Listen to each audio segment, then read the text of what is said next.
Welcome friends. இப்போ நம்ம டேஸ்டியான பிரெட் சாண்ட்விச் எப்படி பண்ணலான்னு பார்க்கலாம் வாங்க. அந்த சாண்ட்விச்சுக்கு தேவையான பச்சை பயிரை முதல்ல நைட்டே ஊற வச்சு எடுத்து வச்சுக்கலாம். ஒரு வெங்காயம், ஒரு தக்காளி, இஞ்சி ஒரு சின்ன பீஸை மிக்ஸி ஜாரில் போட்டு இந்த போல் பேஸ்ட்டாக அரைச்சி எடுத்து வச்சுக்கலாம்.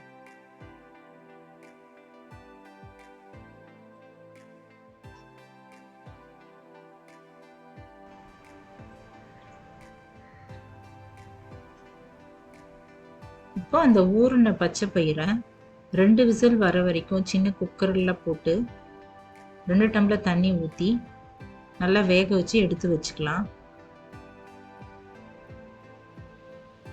இப்போ இந்த பேஸ்டோடு போட்டு வதக்க வேண்டிய மசாலா என்னென்னு பார்க்கலாம். ஓமம் 1 டீஸ்பூன் எடுத்து வச்சுக்கோங்க. சாம்பார் பொடி 1 டீஸ்பூன், 1/2 டீஸ்பூன் வந்து கரம் மசாலா, 1/2 டீஸ்பூன் மஞ்சத்தூள், இதெல்லாம் எடுத்து வச்சுக்கோங்க. இப்போ அடுப்பில் ஒரு கடாய் வச்சு 2 டீஸ்பூன் ஆயில் விட்டு அதில் இந்த ஓமம் போட்டு நல்லா பொரிய விட்டுடலாம்.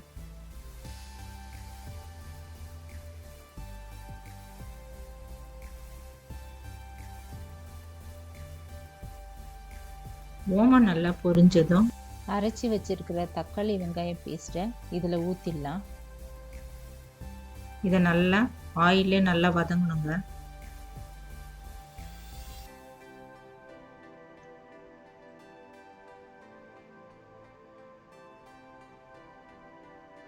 இதை இந்த போல சுருள நல்லா வதங்கின பிறகு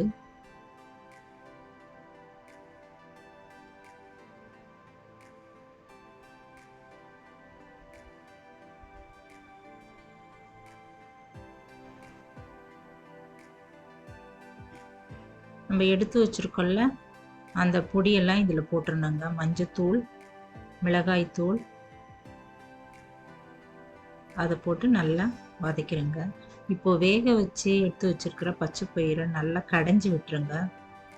அதை இந்த கடாயில் ஊற்றி கலக்கி விட்டுருங்க.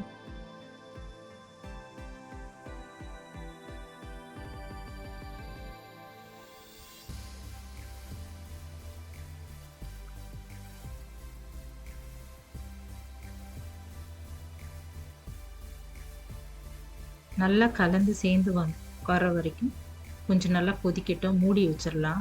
ஒரு 5 நிமிஷம் போல் அப்படியே அடுப்புலேயே இருக்கட்டும். இது போல் நல்லா கெட்டியாகி வரும்போது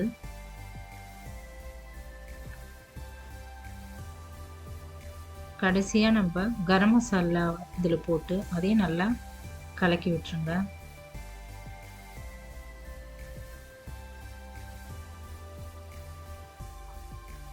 கொதிச்சு வர வரைக்கும் ஒரு மூடியை போட்டு மூடி வச்சிடலாம். நல்லா கொதிச்சதும் கொத்தமல்லி தூவி இறக்கிடுங்க.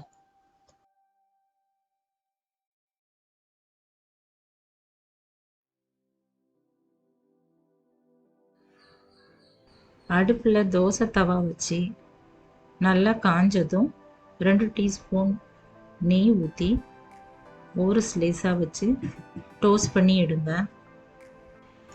இந்த போல் டோஸ்டான பிரெட் ஸ்லைஸை ஒரு பிளேட்டில் எடுத்து வச்சு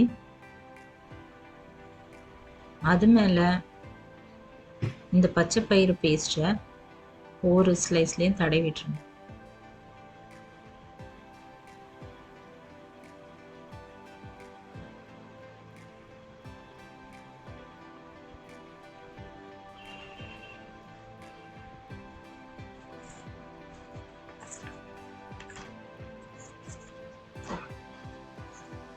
இப்போ சூப்பர் டேஸ்டியான பிரெட் சாண்ட்விச் ரெடி ஆயிடுச்சுங்க. இதை ட்ரை பண்ணி பார்த்துட்டு எப்படி இருக்குன்னு கமெண்ட்டில் சொல்லுங்கள். குக்கிங் வித் சித்ரா அன்பு சேனலை சப்ஸ்கிரைப் பண்ணிக்கோங்க. தேங்க்ஸ் ஃபார் வாட்சிங்.